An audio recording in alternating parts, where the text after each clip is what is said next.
Hey, hello. Balik lagi di channel Spoiler Moon dan kita akan lanjutkan lagi kisah hidup Fang Yuan. Nah, di part sebelumnya diceritakan kalau Fang Yuan itu pada akhirnya membantai para petinggi dari klan Yan dan kemudian tentu saja menjarah seluruh kekayaan dari klan Yan dengan dibantu oleh klan Ge tentunya. Lalu kemudian Fang Yuan juga berpikir bahwa sebentar lagi dia harus melanjutkan perjalanan menuju pertemuan para pahlawan. Tapi sebelum itu, ada beberapa hal yang masih harus dia lakukan. Salah satunya adalah kembali ke Gunung Danghun.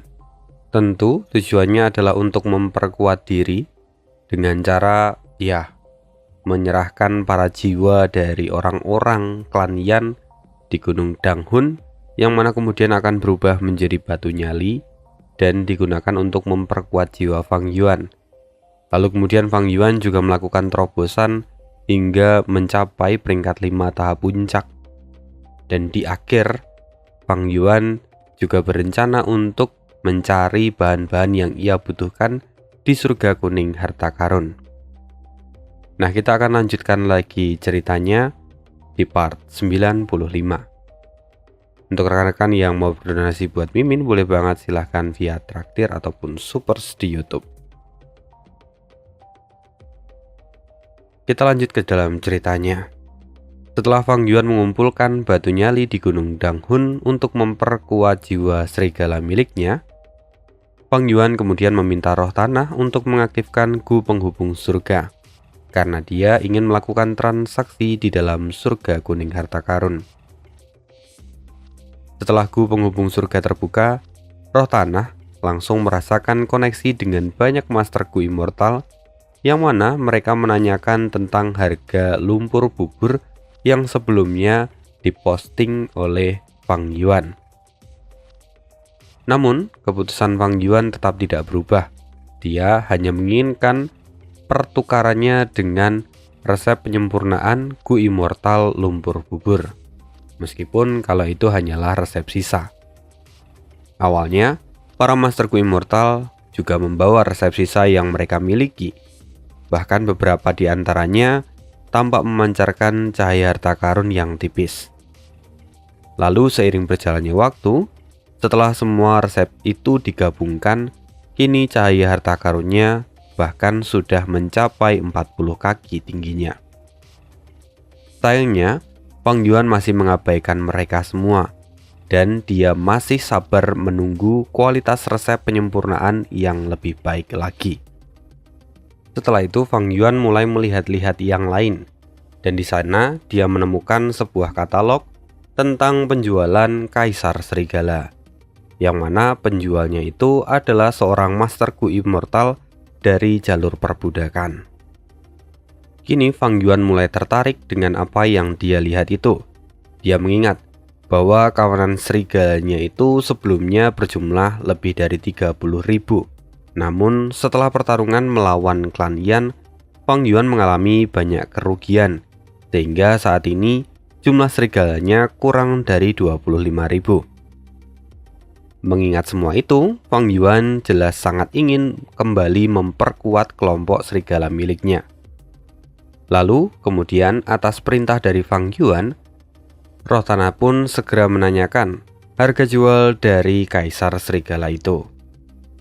Setelah beberapa saat, Sang Gu immortal pun membalas bahwa dia akan menjual Kaisar Serigala itu dengan harga 10.000 batang rumput sumpitan.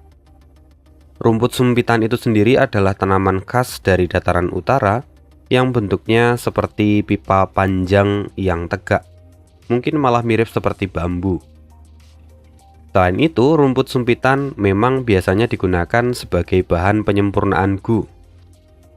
Dan hamparan rumput sumpitan yang luas itu juga bisa menciptakan Gu worm dari jalur suara ataupun jalur kayu.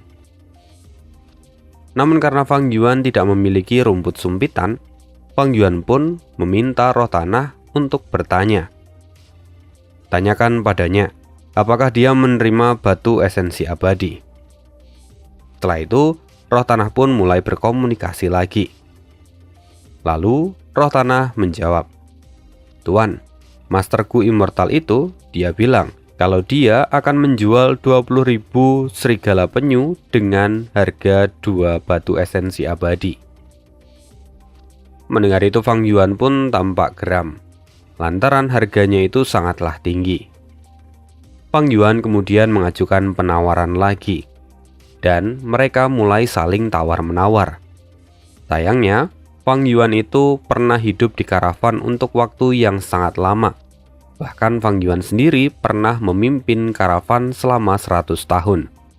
Pada akhirnya, Fang Yuan pun berhasil membeli dengan 1 batu esensi abadi untuk 30.000 serigala penyu serta seekor kaisar serigala penyu. Lalu setelahnya, Fang Yuan kembali melihat katalog penjualan yang lain dan kembali melakukan beberapa transaksi.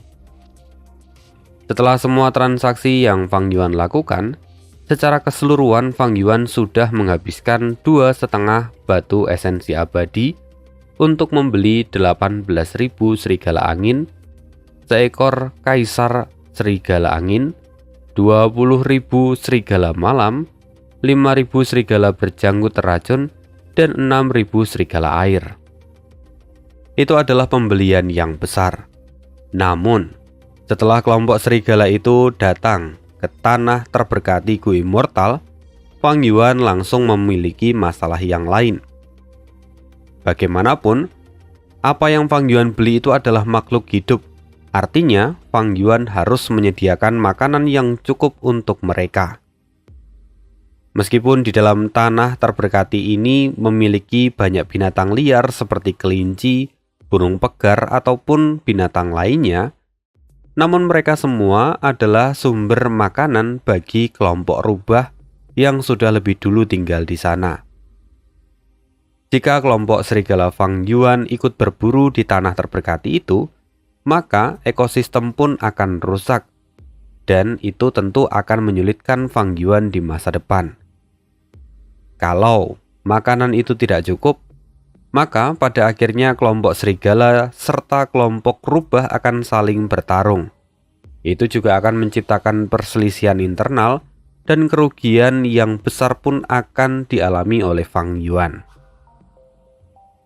Setelah mempertimbangkan semua itu, Fang Yuan tidak punya pilihan lain selain membeli beberapa makanan untuk kelompok rubah serta kelompok serigala miliknya. Fang Yuan mulai melihat-lihat lagi surga kuning harta karun. Namun, sebelum dia menemukan apa yang dia cari kali ini, dia tiba-tiba menemukan sebuah katalog yang muncul. Itu adalah katalog telur ikan dari ikan gelembung udara. Melihat itu, tanpa pikir panjang, Fang Yuan memutuskan untuk membelinya. Sayangnya, sebelum Fang Yuan mendapatkan telur itu, para immortal lain juga tertarik dan mulai menawar, sehingga persaingan harga pun terjadi di sana. Harga terus naik, namun karena Fang Yuan sangat menginginkan telur itu, maka Fang Yuan pun menaikkan harganya menjadi 1 batu esensi abadi. Keputusan ini tentu membuat semua orang yang ikut bersaing dengannya merasa kalau Fang Yuan itu adalah orang yang bodoh. Lantaran 1 batu esensi abadi itu dinilai terlalu mahal untuk membeli semua telur itu.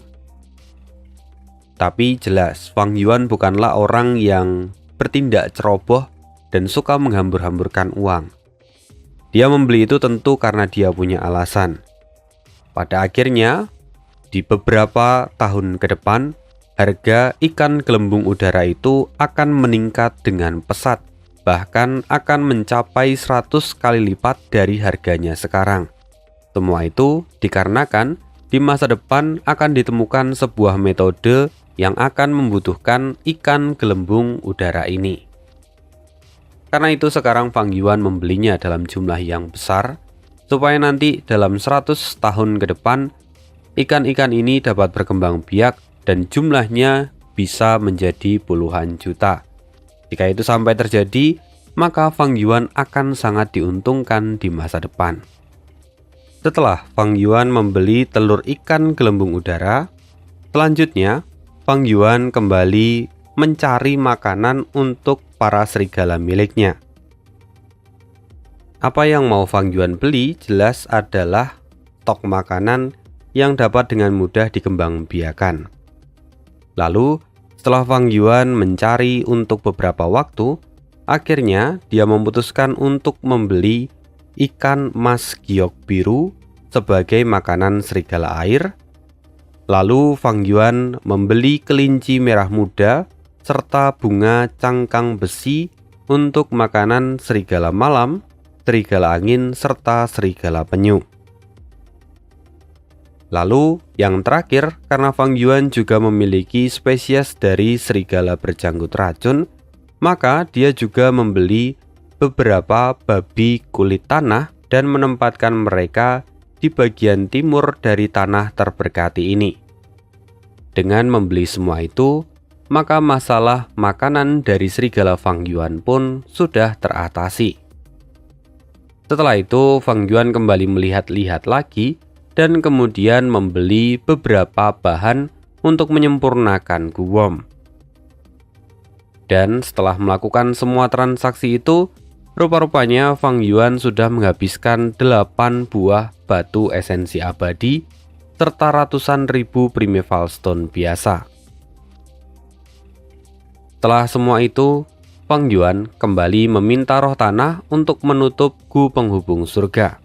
Lalu, Fang Yuan kemudian memberikan semua makanan yang sudah dibeli oleh Fang Yuan untuk dikembangbiakan oleh roh tanah.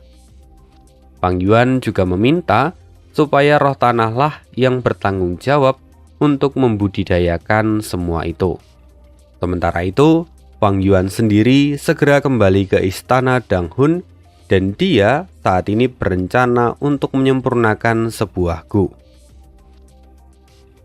Beberapa waktu berlalu dan Fang Yuan menghabiskan semalaman untuk membuat sebuah gu. Namun, rupa-rupanya gu itu bukanlah gu yang sudah sempurna, melainkan gu itu masih setengah jadi. Fang Yuan memang sepertinya sengaja tidak menyempurnakan gu itu. Setelah keluar dari dalam istana Dang Hun, Fang Yuan kemudian kembali berkeliling dan mencari batu nyali. Setiap kali dia menemukan batu nyali, Fang Yuan akan menggunakannya untuk memperkuat jiwa manusia serigala miliknya. Hingga setelah berkeliling semua gunung Dang Hun, Fang Yuan berhasil memperkuat jiwanya hingga 6 kali lipat. Setelah semua itu, Fang Yuan kembali meminta roh tanah untuk mengaktifkan gu gerbang bintang, supaya Fang Yuan bisa kembali ke dataran utara. Tidak perlu waktu lama, Fang Yuan pun akhirnya keluar dari gu gerbang bintang. Kini, Fang Yuan sudah muncul di dataran utara. Setelah keluar dari gu gerbang bintang, Fang Yuan melihat kelompok serigalanya yang saat ini dengan setia menjaga gu gerbang bintang dan menunggu kepulangan dari Fang Yuan. Karena gu gerbang bintang itu masih terhubung dengan tanah yang terberkati, Fang Yuan berikutnya mengirimkan serigala berjanggut racun dan serigala air untuk memasuki tanah terberkati. Sedangkan Fang Yuan juga memanggil Kaisar Serigala Angin serta banyak Raja Serigala Penyu ke dataran utara. Hingga pada akhirnya, Fang Yuan meningkatkan jumlah dari kelompok serigala miliknya di dataran utara hingga 3 kali lipat, sehingga saat ini para serigala yang ada di bawah komando Fang Yuan jumlahnya adalah 60.000. Sedangkan sisanya semuanya kini ada di tanah terberkati di Gunung Dang Hun. Setelah Fang Yuan mengurus semuanya, saat ini Fang Yuan tidak langsung kembali ke klan Ge, melainkan dia kembali mengeluarkan gu setengah jadi yang sudah dia buat di Gunung Dang Hun. Memang pada akhirnya Fang Yuan sengaja melakukan itu, karena Fang Yuan ingin menyempurnakan gu ini di dataran utara, supaya gu ini kemudian lahir di dataran utara dan tidak mengalami penindasan. Setelah itu, Fang Yuan tanpa basa-basi langsung menyempurnakan lagi gu itu. Dan saat hari berganti pagi, akhirnya Fang Yuan berhasil menyempurnakan gu yang ia idam-idamkan. Gu itu tidak lain adalah gu penyembunyi nafas tingkat 5. Memang benar, pada akhirnya setelah menghabiskan begitu banyak waktu di dataran utara, saat ini Fang Yuan sudah berhasil menyesuaikan diri dengan dataran utara, sehingga kultivasinya bahkan tidak mengalami penindasan. Alias, saat ini kultivasi Fang Yuan sudah berada di peringkat 5 tahap puncak. Kalau Fang Yuan kembali seperti ini, jelas itu akan memancing kecurigaan dari semua orang dan itu akan berakhir merepotkan untuk Fang Yuan. Jadi, sekarang dengan adanya gu penyembunyi nafas peringkat 5, itu akan sangat membantu Fang Yuan. Tanpa basa-basi, Fang Yuan pun segera mengaktifkan gu penyembunyi nafas. Dan setelah gu itu aktif, aura Fang Yuan yang sebelumnya berada di peringkat 5 tahap puncak, kini turun hingga peringkat 4 tahap menengah. Meskipun pada akhirnya, peringkat Fang Yuan terasa sudah meningkat sedikit, karena sebelumnya Fang Yuan ada di peringkat 4 tahap awal. Setelah selesai menyempurnakan semua itu, Fang Yuan kemudian melanjutkan perjalanannya, dan dia kini kembali menuju klan Ge. Setibanya di klan Ge, tentu saja seluruh anggota dari klan Ge sangat terkejut ketika melihat jumlah pasukan serigala dari Fang Yuan. Namun setelah itu, Fang Yuan kemudian beralasan bahwa dataran utara itu sangatlah luas dan ada begitu banyak kawanan serigala. Selama beberapa hari sebelumnya, Fang Yuan sudah berkeliling dan mendapatkan begitu banyak pasukan serigala. Ya, semua itu adalah yang ia bawa sekarang. Mendengar semua penjelasan itu, tentu tidak akan ada yang berani menolak ataupun menyanggah pernyataan Fang Yuan. Karena itu, sekarang Fang Yuan pun memutuskan untuk kembali ke dalam gu kadal raksasa tempat ia tinggal. Sedangkan untuk kawanan serigala, ia kemudian menyerahkannya pada Ge Guang supaya dirawat.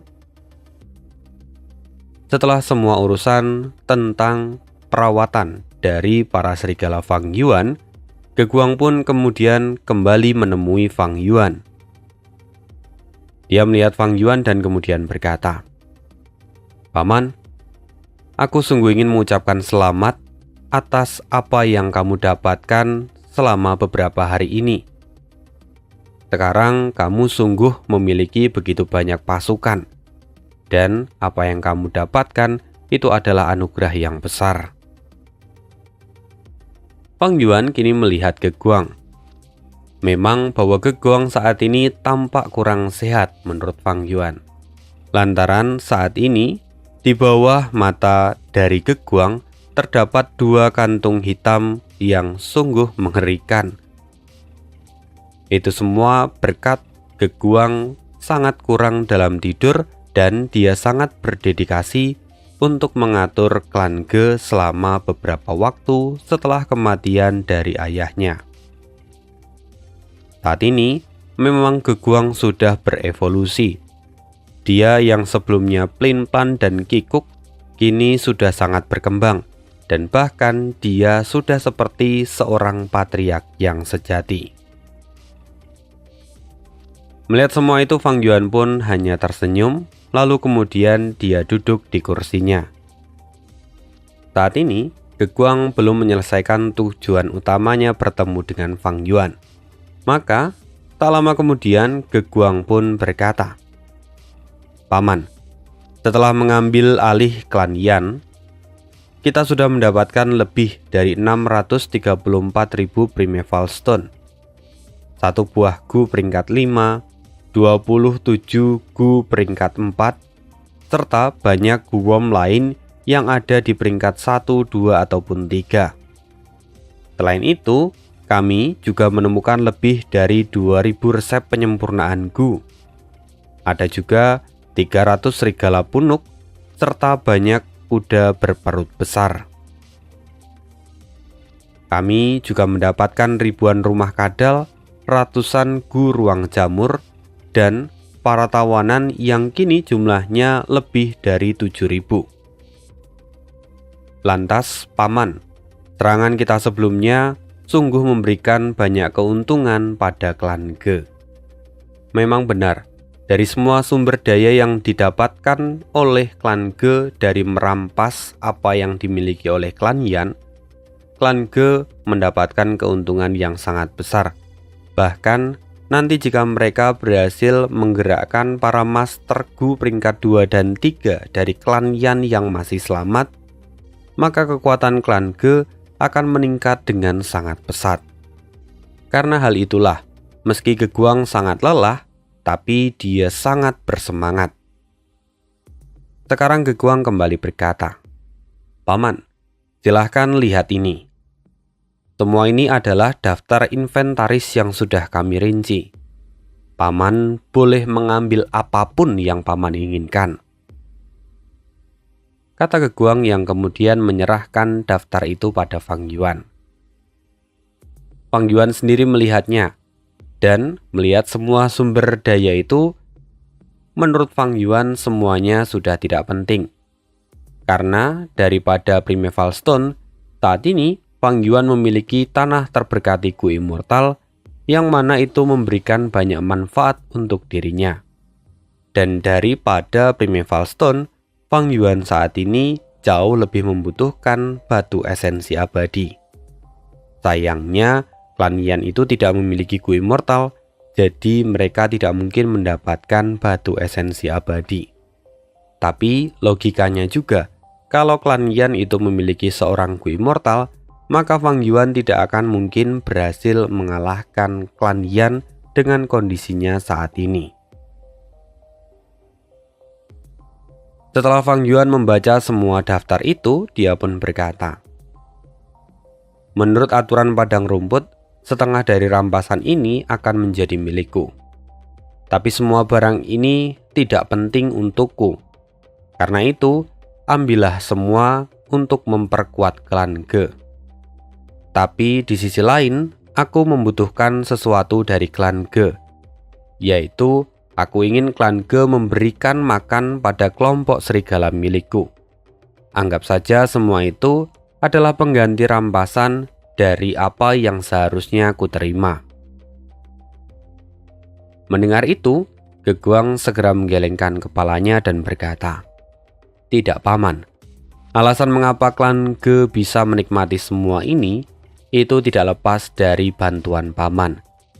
Bagaimana mungkin aku, Geguang, tidak membalas budi atas semua ini? Mulai sekarang, sumber daya kelompok serigala itu adalah tanggung jawab dari klan Ge. Dan Paman tidak perlu menggunakan bagian Paman dari hasil rampasan itu. Aku mengakui kemampuanku dalam mengelola seluruh klan Ge itu masih sangat kurang. Oleh karena itu, aku harap bahwa Paman mau membimbingku dan mau memberikan arahan yang berguna untuk klan Ge di kemudian hari." Mendengar itu, Fang Yuan hanya tertawa dan menatap Geguang dalam-dalam. Di mata Fang Yuan, dulu sosok Geguang itu hanyalah bocah ingusan. Tapi sekarang, karena tanggung jawab yang ia pegang, dia kini sudah berkembang dengan sangat pesat. Maka Fang Yuan pun berkata, "Geguang, kinerjamu selama ini sangatlah baik. Tapi aku juga tidak keberatan kalau kamu mau menjadikanku sebagai tetua eksternal sebagai gantinya," kata Fang Yuan. Mendengar perkataan dari Fang Yuan itu, Geguang pun sangat senang. Tapi dia tampak menunjukkan niat yang lain. Lalu kemudian Geguang berkata, "Paman, maafkan aku, tapi mungkin ini akan lancang." Jika paman mau, aku dengan tulus ingin menjadikan paman sebagai tetua agung dari klan Ge, bukan tetua luar. Tetua agung? Fang Yuan tampak mengerutkan keningnya. Ge Guang pun kini menatap Fang Yuan dengan penuh harap. Dan kemudian dia bertanya, "Bagaimana paman? Apakah paman mau menjadi tetua agung dari klan Ge?" Fang Yuan tampak terdiam sesaat. Lalu kemudian dia berkata, "Jika memang itu maumu, maka aku akan menerimanya dengan senang hati." Fang Yuan pun tampak tersenyum. Dan memang dia sesungguhnya sangatlah senang. Fang Yuan sebelumnya menawarkan diri sebagai tetua eksternal supaya dia memiliki kebebasan dalam menggerakkan kekuatan klan Ge. Namun rupa-rupanya Ge Guang justru memberikan sebuah jabatan yang jauh lebih bermanfaat bagi Fang Yuan. Kini Fang Yuan menjadi tetua eksternal. Itu artinya dia memiliki kendali yang sangat besar pada klan Ge. Dan tentu itu akan sangat bermanfaat bagi Fang Yuan di masa depan. Sementara itu adalah percakapan dari Fang Yuan serta Ge Guang. Dan kita akan menilik tempat yang lain. Di titik yang jauh dari camp klan Ge, di sana ada pemimpin klan Wang, yang mana dia terlihat sangat terkejut ketika mendengar kabar dari salah seorang utusan yang dikirimkan oleh klan Bei. Utusan itu mengatakan kalau klan Yan sudah dikalahkan oleh klan Ge. Utusan klan Bei itu adalah seorang Master Gu paruh baya yang ada di peringkat 3. Dia adalah seorang Master Gu dari jalur perbudakan yang namanya adalah Bei Chao Sheng. Sebenarnya, tidak lama setelah pertarungan mereka berakhir, berita tentang klan Yan yang diambil alih oleh klan Ge itu sudah menyebar ke seluruh wilayah dataran utara. Namun, karena klan Wang itu berada di lokasi yang terpencil, mereka pun ketinggalan berita dan baru mengetahuinya sekarang. Setelah itu, utusan dari klan Bei, yaitu Bei Chao Sheng, kemudian melanjutkan kata-katanya. "Patriark, sebenarnya kedatangan saya hari ini sekaligus mewakili aliansi dari klan Bei, klan Zheng, serta klan Pei. Dengan hormat, kami ingin meminta klan Wang untuk bergabung dengan aliansi kami, supaya kita bisa memberikan pelajaran pada klan Ge." Mendengar kabar kalau klan Bei, klan Zheng, dan klan Pei sudah bersekutu, itu membuat pemimpin klan Wang tampak mengerutkan keningnya. Di dataran utara, memang sesungguhnya tidak aneh kalau beberapa klan pada akhirnya membentuk aliansi dan saling bekerja sama. Terlebih, persaingan untuk istana kekaisaran juga akan segera datang. Namun, kali ini tampaknya pemimpin klan Wang masih mempertimbangkan beberapa hal. Jadi, dia kemudian berkata, "Tunggu sebentar. Jika dibandingkan dengan klan Yan, klan Ge itu tergolong klan yang lebih lemah. Jadi, bagaimana mungkin mereka bisa mengalahkan klan Yan?" Mendengar pertanyaan itu, Bei Chao Sheng pun tertawa dan dia berkata, "Namun faktanya, memang klan Ge berhasil mengalahkan klan Yan, meskipun semua itu adalah berkat bantuan dari seseorang.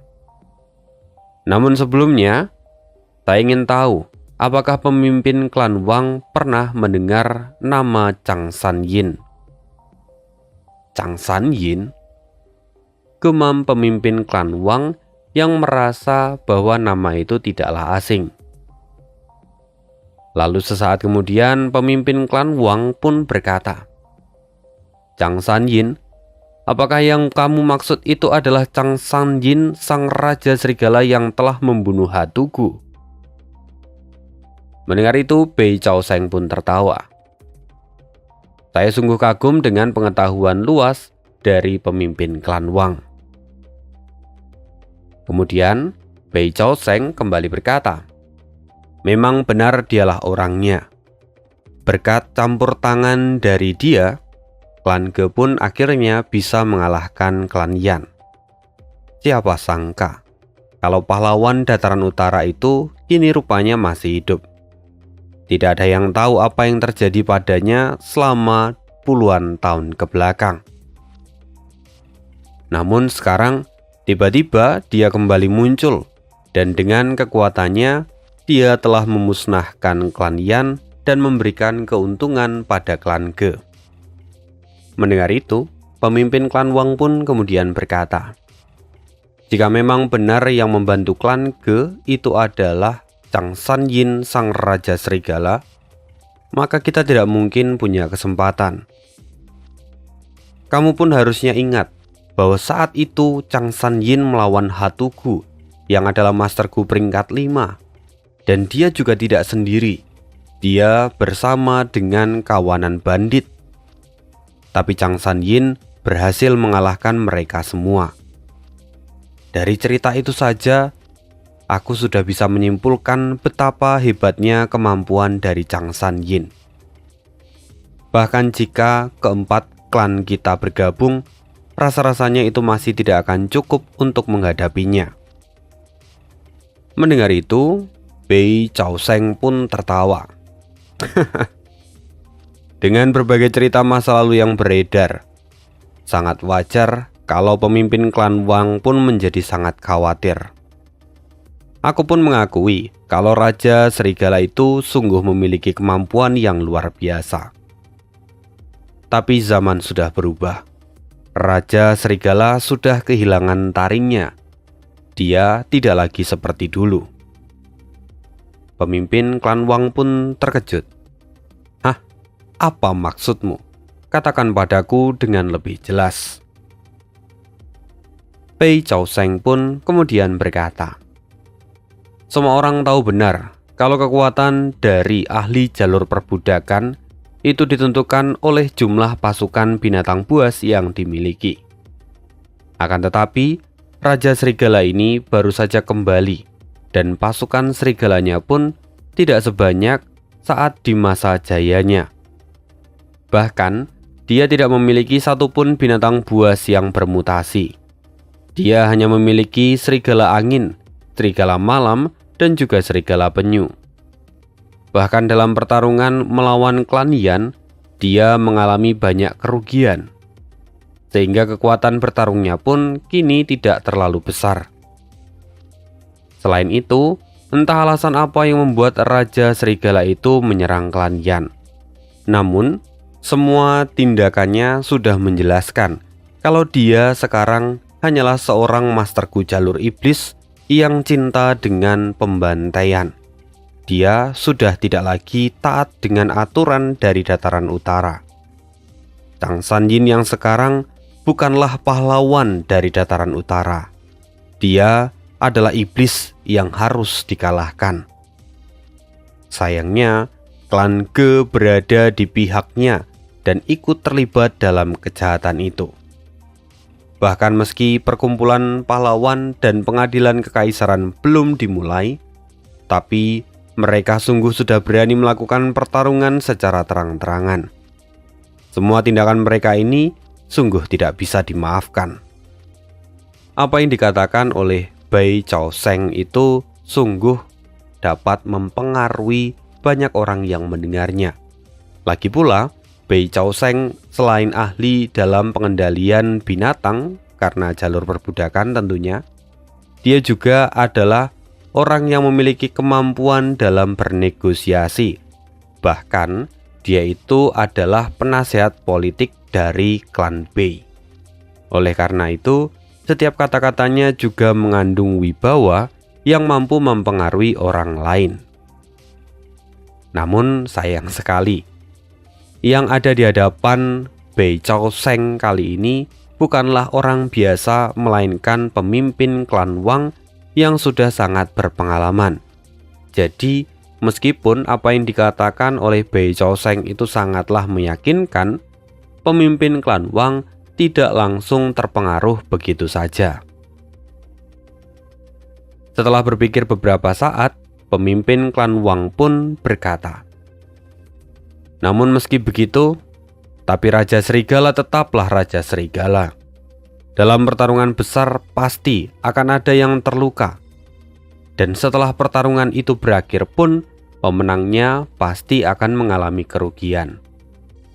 Semua ini bukanlah masalah yang sepele."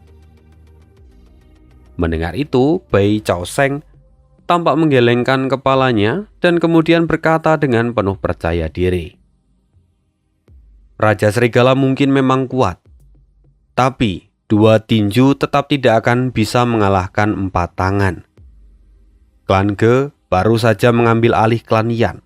Kekuatan bertarung mereka memang meningkat, tapi mereka saat ini pasti belum bisa mengendalikan semua kekuatan mereka. Tetap saja mereka akan perlu waktu untuk menstabilkan kondisi mereka. Dari fakta itu, kita tahu bahwa saat ini adalah waktu yang paling tepat untuk menyerang mereka. Jika keempat klan kini bergabung, maka kita tidak perlu takut pada klan Ge. Kita dapat mengalahkan mereka dengan mudah." Mendengar itu, pemimpin klan Wang kembali berkata, "Aku tidak pernah takut pada klan Ge. Tapi yang ku khawatirkan adalah Raja Serigala yang ada di sisi mereka. Selama bertahun-tahun ini dia sudah hilang dengan misterius.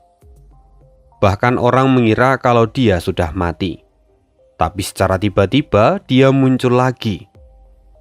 Meski mungkin saja semua pertemuan ini hanyalah kebetulan, tapi aku yakin dia memiliki rencananya sendiri, sehingga dia baru muncul sekarang. Orang seperti itu, dia pasti memiliki kartu truf yang belum dia tunjukkan pada siapapun. Maka, tidak seharusnya kita meremehkan orang seperti dia." Namun Bai Chao Sheng lagi-lagi mencemooh dan berkata, "Seringkali reputasi itu datang dari sesuatu yang dilebih-lebihkan. Pemimpin klan Wang, mengapa kita harus membesar-besarkan kekuatan musuh dan menurunkan moral kita sendiri?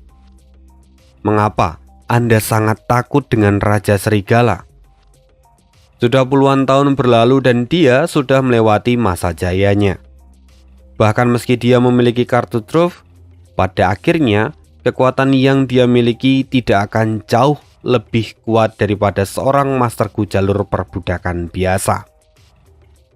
Dengan gabungan seluruh kekuatan kita pasti bisa menghadapinya. Sejujurnya, klan Bei sendiri juga memiliki seorang masterku jalur perbudakan.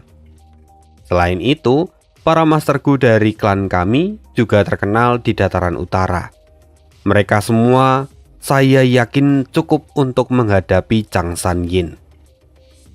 Selain itu juga, klan Zheng, mereka memiliki formasi pertarungan tombak petir yang sangat terkenal. Sedangkan klan Pei, tuan mereka, yaitu Pei Yanfei, itu juga adalah seorang ahli dari dataran utara yang tingkat kultivasinya sudah ada di peringkat 4 tahap puncak. Bahkan meski Raja Serigala itu memiliki banyak pasukan serigala, Tuan Pei Yanfei pasti bisa melewati mereka semua dengan mudah, dan pada akhirnya kita akan membunuh Raja Serigala itu."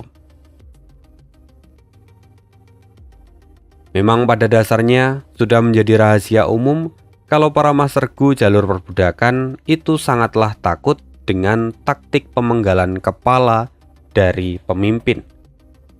Ketika taktik itu berhasil dan pemimpinnya mati, maka jutaan pasukan itu tidak ada gunanya. Mereka semua akan kacau dan melarikan diri serta meninggalkan medan perang. Akan tetapi, meski perkataan dari Bai Chao Sheng itu terdengar sangat meyakinkan, namun pemimpin klan Wan masih terlihat ragu. Dia pun berkata, "Tolong beri aku waktu beberapa hari untuk mempertimbangkan semua masalah ini." Mendengar itu, Bei Chaoseng sekali lagi terlihat kecewa dan berkata, "Ini sungguh adalah masalah yang serius. Saya bisa memahami kalau pemimpin klan Wang ingin mempertimbangkannya dengan hati-hati. Tapi, masalah ini tidak bisa ditunda-tunda. Jika kita memberikan waktu yang lebih lama pada klan Ge, mereka pasti akan mampu mengendalikan seluruh anggota dari klan Yan. Dengan begitu, kekuatan mereka akan semakin besar dan peluang kemenangan kita pun akan menjadi semakin kecil. Karena itu, saya harap semoga pemimpin klan Wang bisa memperhatikan hal ini juga." Mendengar itu, pemimpin klan Wang pun mengangguk dan berkata, "Aku tahu semua itu, karena itu berikan aku waktu setidaknya 3 hari. Sambil menunggu keputusanku, kamu dapat tinggal di klan kami serta menerima sambutan yang hangat dari kami." Pemimpin klan Wang mengatakan itu untuk menyenangkan hati dari Bei Chaoseng. Sayangnya, Bei Chaoseng menolak tawaran itu dan dia memilih untuk meninggalkan klan Wang. Tetap saja pada akhirnya Bei Chaoseng mau tidak mau memberikan waktu untuk pemimpin klan Wang memikirkan apa yang menjadi keputusannya nanti.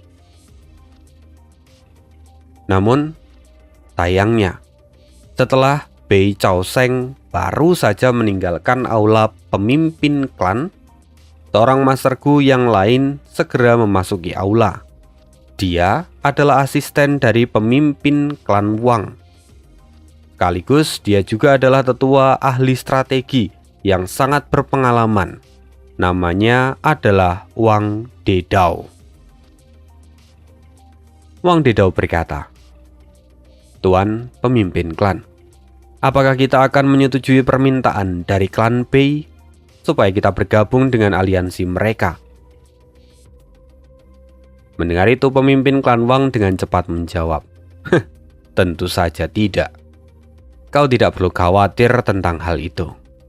Mendengar itu, Wang Dedao pun menghela nafas lega dan dia berkata, "Pemimpin klan memang sungguh bijaksana dan tidak mudah terpengaruh. Perebutan kekuasaan untuk istana kekaisaran akan segera tiba. Sehingga prioritas kita sekarang adalah mempertahankan kekuatan klan kita saat ini. Rencana dari klan Bei, klan Pei serta klan Zheng terlihat sangat jelas. Klan Yan memiliki hubungan yang erat dengan klan Liu, karena Nona Yan Cui'er adalah tunangan dari tuan muda klan Liu.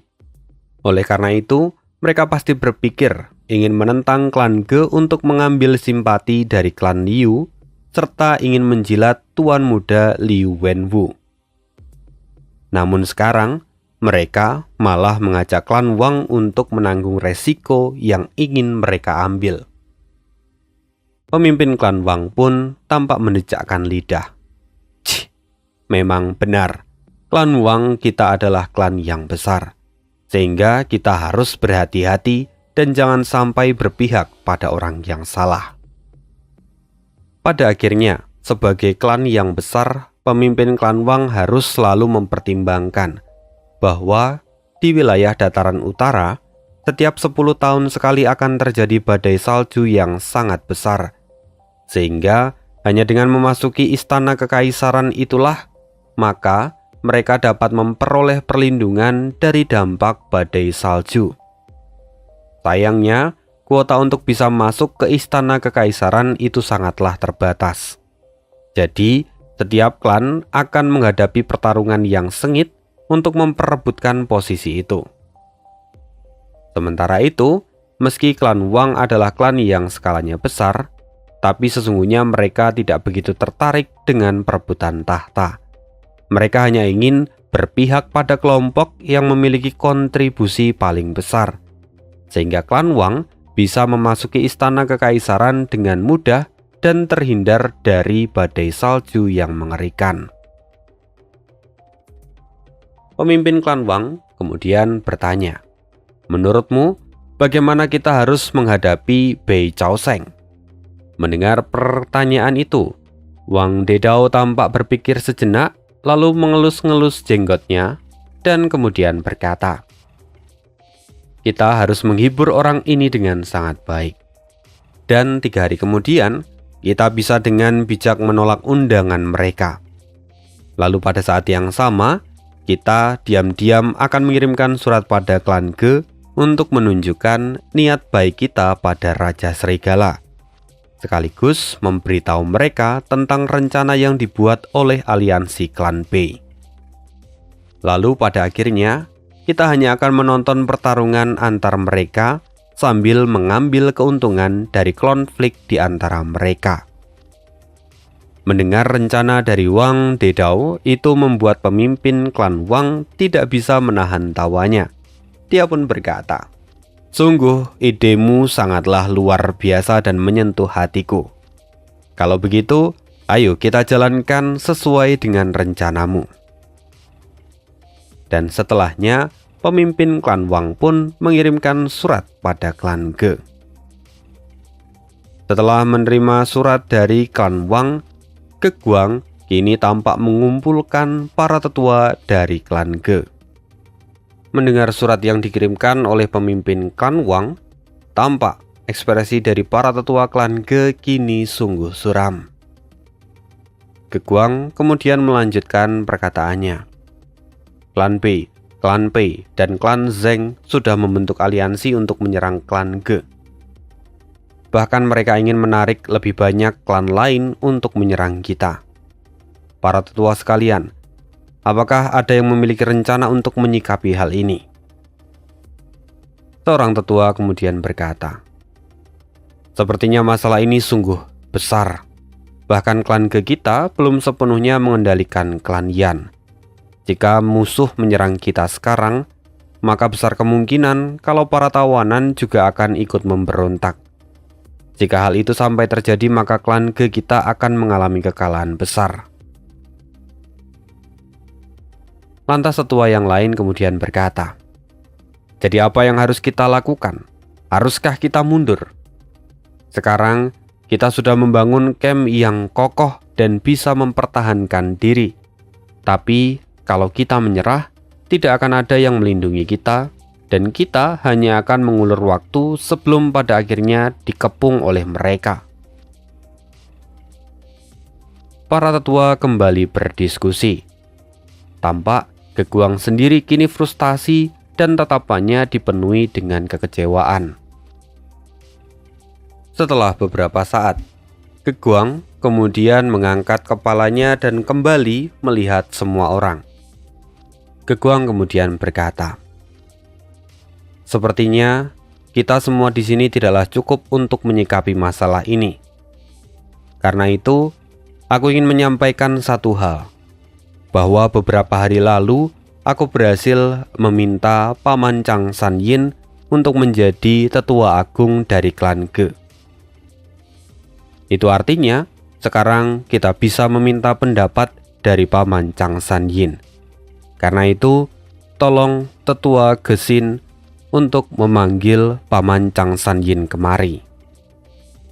Mendengar itu, tampak harapan muncul di wajah semua tetua yang ada di sana. Lalu, dengan segera tetua yang diperintahkan oleh Ge Guang pergi menjemput Fang Yuan. Tidak butuh waktu lama, Fang Yuan pun datang ke sana dan mendengarkan semua yang sudah dirapatkan sebelumnya. Mendengar semua itu, Fang Yuan kini justru memiliki pemikiran yang lain. Dia berkata dalam hati, "Saat ini, aku memerlukan batu jiwa. Itu artinya, aku memerlukan banyak jiwa untuk diberikan pada Gunung Danghun. Sekarang, ada 3 ikan yang mencoba menggigit kakiku. Karena itu lebih baik kutangkap saja mereka dan kugunakan untuk memperkuat jiwaku." Tampak Fang Yuan kini justru memikirkan sesuatu yang lebih kejam. Jadi Fang Yuan kemudian berkata, "Memangnya sekarang apa yang bisa kita lakukan? Karena mereka pasti akan menyerang kita, maka lebih baik kalau kitalah yang menyerang mereka terlebih dahulu. Kita semua tahu bahwa pertahanan terbaik itu adalah menyerang. Jika mereka ingin menyerang kita, kita lakukan lebih dahulu. Saat mereka sedang lengah dan mempersiapkan kekuatan, kita hancurkan mereka sampai tidak bersisa. Mendengar perkataan dari Fang Yuan, tentu para tetua yang lain pun terkejut. Dalam diskusi mereka sebelumnya, mereka bahkan tidak pernah memikirkan langkah ini. Lantaran mereka memang adalah orang-orang dari jalur kebenaran. Karena itu, mereka tidak akan mungkin memikirkan hal se-ekstrim ini, yang mana itu biasanya dilakukan oleh ahli dari jalur iblis. Namun, jika memikirkan kebaikan mereka, jika mereka ingin klan Ge tetap aman sampai ke depannya, maka apa yang diusulkan oleh Fang Yuan ini harus dipertimbangkan. Setelah itu, dengan ragu-ragu, Ge Guang pun berkata, "Paman, musuh kita kali ini terlalu kuat. Apakah kamu yakin kalau kita sebaiknya menyerang mereka terlebih dahulu?" Fang Yuan pun berkata, "Kalau kau pikir musuh kita sangat kuat, maka itulah yang terjadi. Sesungguhnya kehebatan seseorang itu muncul karena pikirannya sendiri. Jika kau meminta pendapatku, maka aku akan sarankan lebih baik kita menyerang mereka lebih dahulu saat mereka lengah. Bila perlu, malam ini juga kita akan mengumpulkan pasukan dan menyerang mereka dalam kegelapan. Sekarang beritahu aku, klan mana yang jaraknya paling dekat dengan kita?" Klan yang paling dekat dengan kita itu adalah klan Bei, lalu klan Zheng, dan yang paling jauh adalah klan Pei, jawab Ge Guang. Fang Yuan pun tersenyum dan berkata, "Maka kalau begitu, malam ini juga kita akan musnahkan klan Bei. Setelah itu kita akan bantai klan Zheng, lalu yang terakhir adalah klan Pei. Pertarungan ini akan menyisakan kenangan yang kelam. Tapi oleh karena itu, kita semua harus menyiapkan mental kita. Bagaimanapun juga, mustahil kita bisa membuat kemajuan tanpa adanya pengorbanan. Dan setelah kita berhasil melahap ketiga klan itu, maka klan Ge akan menjadi semakin besar dan kuat." Mendengar apa yang dikatakan oleh Fang Yuan, para tetua kini hanya terdiam dan tidak berani membantah. Lantaran Fang Yuan sendiri saat ini menduduki posisi tetua agung. Ambisinya yang besar dan kuat itu bahkan tidak bisa mereka sanggah sedikit pun. Pada akhirnya karena semua tetua hanya diam, Fang Yuan sekali lagi berkata, "Karena kalian semua diam, maka kuanggap kalian semua setuju. Inilah rencana kita.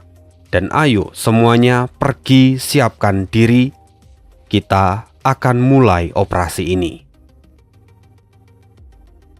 Setelah itu, semua orang pun pergi meninggalkan aula pertemuan dan segera mempersiapkan peperangan malam ini. Kita akhiri dulu cerita hari ini, kita akan sambung di part berikutnya.